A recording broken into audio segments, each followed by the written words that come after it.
Hello mga kahenerasyon, merienda tayo ng hot cake.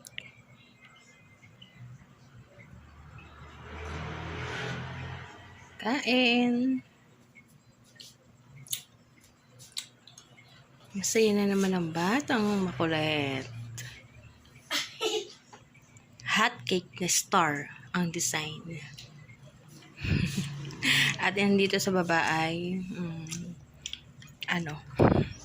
moon. Moon daw. Kain ng hot cake. Yan nga po guys.